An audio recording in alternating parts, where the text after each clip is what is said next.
साथियों, देश की आजादी को 75 साल हो गए और 75 साल की आजादी के बाद देश में आजादी का अमृत उत्सव मनाया जा रहा है। सरकार के द्वारा ये कहा जा रहा है कि देश में अमृतकाल चल रहा है। एक तरफ आजादी का अमृत उत्सव मनाया जा रहा है तो वहीं दूसरी तरफ जो देश की सबसे बड़ी आबादी है, जिसे ओबीसी कहा जाता है, जिसे आम बोलचाल की भाषा में पिछड़ा वर्ग कहा जाता है, वो लोग इस बात के लिए संघर्ष कर रहे हैं कि देश में जानवरों की गिनती होती है मगर हमारी गिनती नहीं होती है। एक तरफ आजादी का अमृत उत्सव और दूसरी तरफ देश में सबसे बड़ी आबादी को इस बात के लिए यात्राएं चलानी पड़ रही है, धरना करना पड़ रहा है, प्रदर्शन करना पड़ रहा है, रैली निकालना पड़ रहा है, भारत बंद का आह्वान करना पड़ रहा है कि देश में जानवरों की गिनती होती है मगर हमारी गिनती नहीं होती।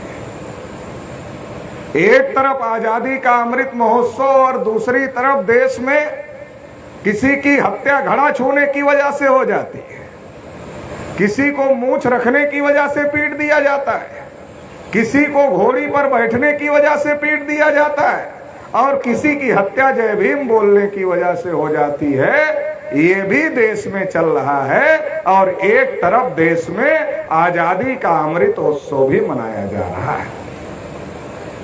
एक तरफ आजादी का अमृत उत्सव और दूसरी तरफ कुछ लोगों को चौराहे पर पीट लिया जाता है और कहा जाता है ये तो इस चीज का मांस ले जा रहे थे, उस चीज का मांस ले जा रहे थे और उनको पीट लिया जाता है। ये भी चल रहा है। अभी कुछ दिन पहले जज के सामने ही गोली चल गई, हत्या हो गई लखनऊ में। लोगों ने बताया कि जज साहब भी जो उनका मेज था उसके नीचे छुप गए जब गोली चली। तो भी क्या करें जज साहब? जज साहब तो न्याय देने के लिए बैठे हैं, लेकिन देश में बहुत सारे लोग जो देश और प्रदेश की सरकार चला रहे हैं वो इस बात पर ताली बजाने के नाम पर लगे हुए हैं कि अब जज साहब की क्या जरूरत है, हम ही फैसला कर लें। और हमारे भी बहुत सारे लोग ताली में ताली बजाने का काम कर रहे हैं। देश में हमारे पूर्वजों ने लड़ाई लड़ी जिसकी वजह से ये संवैधानिक व्यवस्था आई और इस संवैधानिक व्यवस्था की वजह से देश में एक सिस्टम कायम हुआ कि कोई अपराध करेगा तो क्या होगा, केस चलेगी, सजा होगी। लेकिन किस बात पर ताली बजवाया जा रहा है? पुलिस किसी को भी ठोक देती और लोगों से ताली बजवाई जाती। ओबीसी के लोगों को भी कम नहीं फर्जी एनकाउंटर का शिकार बनाया गया। तो सवाल यह है देश में चल क्या रहा है और जो देश में चल रहा है अगर उसके खिलाफ हम खड़े नहीं होंगे, उसके खिलाफ हम बोलेंगे नहीं, उसके खिलाफ हम लड़ेंगे नहीं, तो कल किसी के और के साथ हो रहा है, कल आपके साथ भी हो सकता है। इसलिए इस बात को जानने और समझने की जरूरत है कि देश में क्या चल रहा है। क्या देश को संविधान के हिसाब से चलाने की कोशिश हो रही है या देश को अपने हिसाब से कुछ लोगों द्वारा चलाने की कोशिश हो रही है? इस बात को जानना समझना बहुत ज्यादा जरूरी है।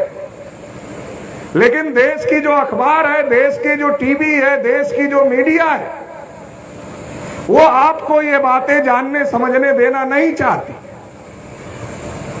देश के अखबार और टीवी को इस बात पर दिन रात खबर चलाने की फुर्सत है कि बागेश्वर धाम का बाबा चमत्कार करता है कि नहीं कर सकता है, इस पर खबर चलती है, इस पर डिबेट होता है।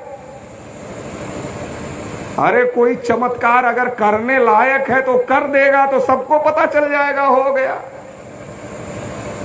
अरे देश में बहुत सारे लोगों के पास घर ही नहीं है, छप्पर में रहते। अगर बाबा चमत्कार कर दे और रात में लोग सोए और सुबह उठे, देखा हमारा घर 3 मंजिले का खड़ा हो गया, तो बताने की जरूरत पड़ेगी चमत्कार होता है, मीडिया पर डिबेट करने की जरूरत पड़ेगी चमत्कार होता है। अरे रात में सोया छप्पर में और सुबह उठा तो 3 मंजिला बिल्डिंग में सोया हुआ है, ऐसे ही मान लेगा चमत्कार होता है। लेकिन देश की मीडिया को ये दिखाने की फुर्सत है कि बागेश्वर धाम का बाबा चमत्कार कर सकता है कि नहीं कर सकता है। लेकिन 52% ओबीसी की गिनती नहीं होती, इस पर डिबेट करने की फुर्सत देश की मीडिया के पास में नहीं। भारत में लोग बेरोजगारी से परेशान है, महंगाई से परेशान है, इस पर डिबेट करने की चर्चा का टाइम भारत की मीडिया के पास में नहीं। लेकिन पाकिस्तान में लोग भुखमरी से मर रहे हैं, इस पर जरूर खबर दिखाने का टाइम भारत की मीडिया से है। खाते यहां की है, गाते पाकिस्तान की है। मीडिया वाले खाते यहां की है और खबर पाकिस्तान की दिखाते हैं। बांग्लादेश में लोग भुखमरी से मर रहे हैं, ये खबर दिखाई जाती है। श्रीलंका में लोग भुखमरी से मर रहे हैं, ये खबर दिखाई जाती है। भारत के लोग किस स्थिति में है, ये खबर दिखाने की जरूरत नहीं है। पाकिस्तान, बांग्लादेश और श्रीलंका की ही खबर दिखाने से हम लोग खुश हो जाते हैं, तो हमारी खबर दिखाने की क्या जरूरत है? क्योंकि वो तो जानते ही कि हमारा जो आदमी है मूल्यवासी समाज का, वो अपने सुख से उतना सुखी महसूस नहीं करता है जितना पड़ोसी के दुख से अपने को सुखी महसूस करता है। जब उसको पता चल जाता है पाकिस्तान में लोग भुखमरी से मर रहे हैं, तो हमारे यहाँ का आदमी अगर एक टाइम भी खाने को मिले तो कहता है एक टाइम तो मिल रहा है, वहां तो भुखमरी से मर रहे हैं। वो खुश हो जाता है, पाकिस्तान मर रहा है इसलिए हम खुश होते हैं। और हम खुश होते हैं तो हम अपनी सरकार से सवाल नहीं पूछते हैं, जिसको हमने बनाया है, जिसको हमने चुना है। तो आप अपनी सरकार से सवाल ना पूछे, इसलिए देश में पाकिस्तान के बारे में बताया जाता है, बांग्लादेश के बारे में बताया जाता है, श्रीलंका के बारे में बताया जाता है, ताकि आप अपनी सरकार से सवाल ना पूछे। तो ये जो खेला चल रहा है, ये सबको समझ में नहीं आता, मगर कुछ लोगों को तो समझ में आता ही है। अब उस समझ में आने वाले लोगों में से हम लोग भी हैं, जिनको मीडिया का ये खेला समझ में आता है। मगर अब हम बोलते हैं कोई बात तो टीवी चैनल तो दिखाता नहीं। हम कोई बात बोलते हैं तो टीवी चैनल नहीं दिखाता है। तो टीवी चैनल नहीं दिखाएगा तो हमारी बात हमारे लोगों तक कैसे पहुंचेगी? और अगर हमारी बात हमारे लोगों तक नहीं पहुंचेगी तो टीवी चैनल से जो बात हमारे लोगों तक पहुंचेगी उस पर ही हमारे लोग चर्चा करेंगे चट्टी चौराहे पर बैठकर। और जब जो बात टीवी चैनल वाले पहुंचाएंगे उस पर हमारे लोग चर्चा करेंगे, तो जो हमारी समस्या है उसका क्या होगा?